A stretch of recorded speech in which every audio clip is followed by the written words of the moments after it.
और एक बात है कि जब तक मोदी इक़्तिदार में तब तक कोई हल नहीं निकल सकता। अगर मनमोहन सिंह जैसा या अटल बिहारी वाजपेयी जैसा शख्स कोई आ जाए जो कहीं ना कहीं विलिंगनेस का इजहार करते थे। टीटीपी जो है इसने अब भारत की ईमा पर ही ये चल रहे हैं फितनतुल खवारिज वाले और इनकी फंडिंग भी कर रहे हैं। इन्होंने एक थर्मल इमेजिंग वीडियो जो है वो जारी की है जो कि स्ट्राइक कर रहे हैं ये पाकिस्तान की फोर्सेस पर।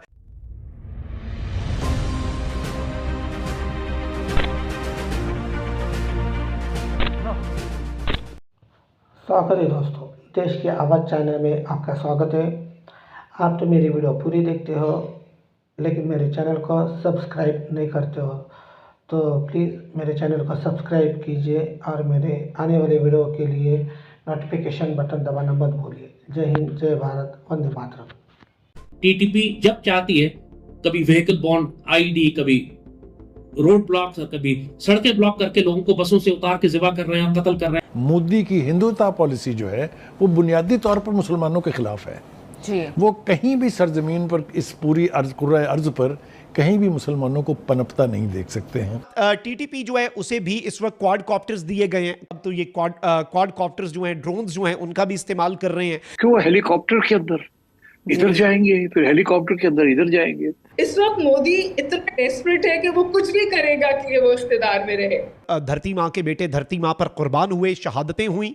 कि रियासत पाकिस्तान अब सीरियस हो गई है, अब ये हार्ड स्टेट है, इसको हार्ड स्टेट कहते हैं। और मोदी की सियासी बका के लिए ये जरूरी है कि ना सिर्फ ये कि वो मौजूदा कश्मीर पर काबिज रहे, बल्कि उस कश्मीर में जो वो डेमोग्राफिक चेंजेस कर रहे हैं ना जी, कि वो पंडित को ला के बसा रहे हैं, वो उसको भी एस्केलेट करें। भारत जो है वो पाकिस्तान की अफवाज पर हमला करने के लिए, और पिछले दिनों आपको पता है कि वजीरिस्तान के अंदर मीर अली के इलाके में पाकिस्तान की अफवाज जो है उनके ऊपर एक हमला हुआ था। बड़े पैमाने पर धरती माँ के बेटे धरती माँ पर कुर्बान हुए, शहादतें हुई। टीटीपी जो है इसने अब भारत की ईमा पर ही ये चल रहे हैं फितनतुल खवारिज वाले और इनकी फंडिंग भी कर रहे हैं। इन्होंने एक थर्मल इमेजिंग वीडियो जो है वो जारी की है जो कि स्ट्राइक कर रहे हैं ये पाकिस्तान की फोर्सेस पर, और जिसमें पाकिस्तान की अफवाज के जवान जो हैं शहीद हुए। अलबत्ता उसके बाद भारत के ये स्पॉन्सर्ड फितने के जो दहशतगर्द हैं, ये जो खवारिज हैं, इनके साथ वही किया गया जो कुरान में भी हुक्म है खवारिज के साथ करने के लिए, और इन्हें चुन चुन कर हमारी तलात के मुताबिक निशाना बनाया गया। 30-35 तो मौके पर वहाँ पर वजीरिस्तान के अंदर मारे गए। फिर वहाँ पर कर्फ्यू भी 2 दिन के लिए नाफिज हुआ, दिन के औकात में दफ़ा 144 भी नाफिज हुई, और बड़े पैमाने पर इन्हें हंट किया गया। लेकिन अब इन्होंने ये जो वीडियो जारी की है, इससे एक चीज़ समझ आती है कि इनके पास इक्विपमेंट जो है भारत की ईमा पर जो इन्हें प्रोवाइड होता है, भारत जो इन्हें डायरेक्टली प्रोवाइड करता है, वो भी बहुत सोफिस्टिकेटेड है। अब तो ये क्वाड कॉप्टर्स जो हैं, ड्रोन्स जो हैं, उनका भी इस्तेमाल कर रहे हैं। इट्स अ कॉम्प्लेक्स सिचुएशन, लेकिन वही बात नहीं कि जब आप ऊपर के सारे एलिमेंट्स कवर करते हैं, पॉलिटिकल ओनरशिप है, नैरेटिव है, साइकोलॉजिकल ऑपरेशन है, यही सब कुछ आपको बीएलए के खिलाफ भी करना है ना। बीएलए हमारे जवानों को मारकर उनकी लाशों को जला देते हैं, तो हम बीएलए के साथ ये क्यों नहीं करते? हम क्यों नहीं वो बस से उतार के कत्ल कर देते हैं हमारे मुसाफिरों को और पाकिस्तानियों को? हम क्यों नहीं उसी आरसीडी हाईवे के ऊपर बीएलए लटका देते? हमने क्यों नहीं किया ये? Why don't we do it? वही बात कि जो आप टीटीपी के खिलाफ नहीं कर रहे, वो आप इनके खिलाफ भी नहीं कर रहे। नतीजा ये है कि जो लोकल पॉपुलेशन है वो ये समझती है कि रियासत कमजोर है, बीएलए ताकतवर है, हम बीएलए का साथ देंगे या बीएलए की मजामत नहीं करेंगे। वो 4 बीएलए के लड़के आते हैं कि शहर के अंदर बैंक जला रहे होते हैं और गाड़ियां जला रहे होते हैं, बाकी 200-250 की आबादी है वो तमाशा देख रही होती है, कोई बोलता नहीं है बीच में, क्योंकि उनको मालूम है कि रियासत का यहाँ कोई वजूद नहीं है। लेवीज है, लेवीज जो ऑलरेडी कॉम्प्रोमाइज हो चुकी है।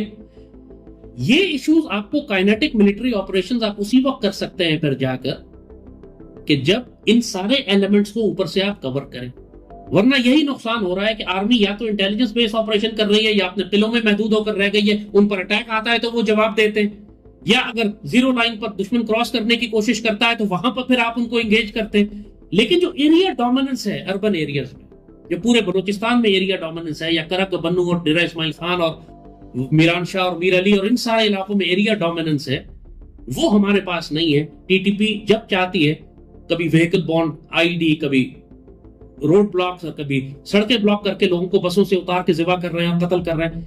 ये जो स्टेट जगह छोड़ती जा रही है, ये बहुत तकलीफदेह है, और उसका रीजन मैंने आपको बता दिया।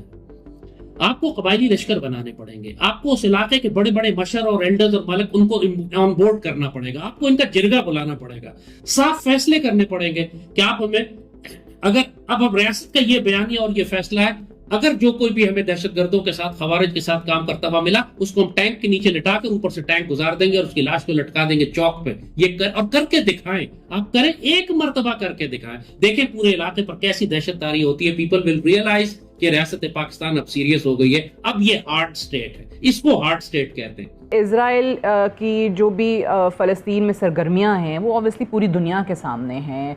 वो शख्स बेंजामिन नेतन्याहू जो कि एक आलमी अदालत से एक कॉन्विक्ट हो, उसको सज़ा हो चुकी हो, अब वहाँ पे दुनिया खामोश है और वो भी ऑब्वियसली देखता है, मोदी भी देखता है, भारत भी देखता है कि जनाब when he can get scot free तो हमें कौन रोकेगा, हमें कौन पूछेगा। मैं आपसे यही गुजारिश कर रही थी ना कि जो कुछ हुआ है उससे इंडिया की इनसिक्योरिटी बढ़ी है, तो उसकी वजह से जो ग्राउंड पे हो रहा है वो मुझे बहुत पॉजिटिव नहीं लगता।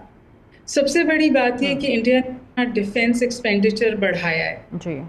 India left right and centre इस वक्त डिफेंस परचेजेस कर रहा है।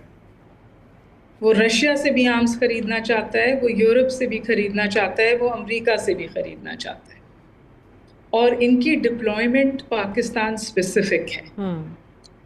और मोदी की सियासी बका के लिए ये ज़रूरी है कि ना सिर्फ ये कि वो मौजूदा कश्मीर पर काबिज रहे, बल्कि उस कश्मीर में जो वो डेमोग्राफिक चेंजेस कर रहे हैं ना जी, कि वो पंडित को ला के बसा रहे हैं, वो उसको भी एस्केलेट करें, और वो एस्केलेट कर रहा है। और ये आप बिल्कुल बजा फरमा रही हैं कि वो इज़राइल से इंस्पायर होता है।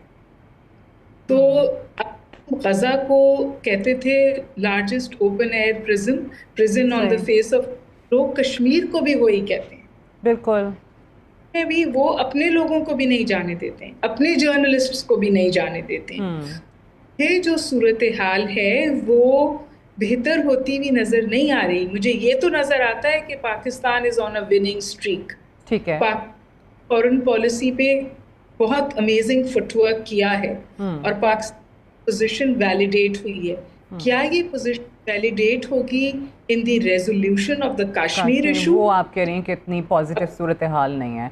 और एक बात है कि जब तक मोदी इक़्तिदार में तब तक कोई हल नहीं निकल सकता। अगर मनमोहन सिंह जैसा या अटल बिहारी वाजपेयी जैसा शख्स कोई आ जाए जो कहीं ना कहीं विलिंगनेस का इजहार करते थे